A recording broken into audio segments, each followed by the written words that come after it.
Rising position. I'm going to win the strike fest every time if I'm going to do throwing strikes. Not only that, I have gravity coming down with me if I go for my elbows. And a lot of times maybe I'll get him to cover up with elbows. I can scoop my hips up nice and high so I'm over his shoulders. I don't want to be low because he'll buck me. He'll be able to bump.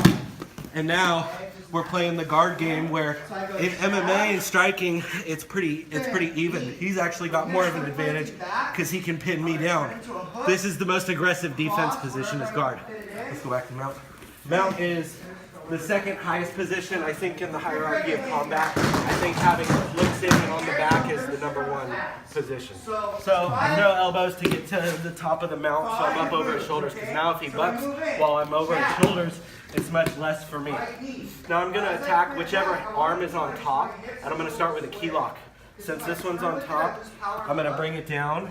He's going to be holding nice and tight, nice and tight. He's not going to want me to push down. So I'm going to use the wrist, and I'm going to just bring it down, and my elbow goes right by his ear. Now I weave my arm under for the figure 4, and I don't want to just leave his arm out here and crank it from right here. What I'm really going to do is I'm going to pull it in, which makes it a lot tighter already. Now I elevate the elbow and I draw a line across. Look at the difference. So Charles is very limber. He's Gumby.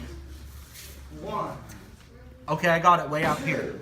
I pull it in, and now it's much tighter, much faster. One more time.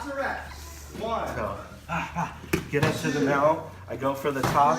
I bring it down, the elbow to the ear. I go under, and I figure 4. I bring it in nice and tight. Then I elevate the elbow, and I use his wrist as a paintbrush, and I paint across the mat. You're going to point at your partner's ear. Charles, do it. Hook, point at their nose, cross, make an A-frame. Elbow so he gets high. Back with the right. Slow. 1, 2. Underneath the body and tries to free it. That's great. So I'm going to bring my knee up to his head, and I get to S mount. I switch to S mount. I lean on him, and I secure the armbar.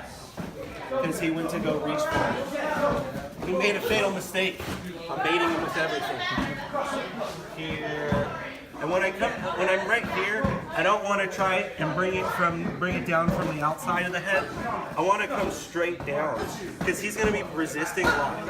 It's much easier if I'm way up here. It's much easier for him to tuck his elbow in and resist me pushing the arm flat. Whereas if I'm here and I go just straight down, it's much harder. Go ahead and try to resist. It's much harder for him if I'm coming straight down. I get my key lock. He goes to reach. That's great. I bring my knee up.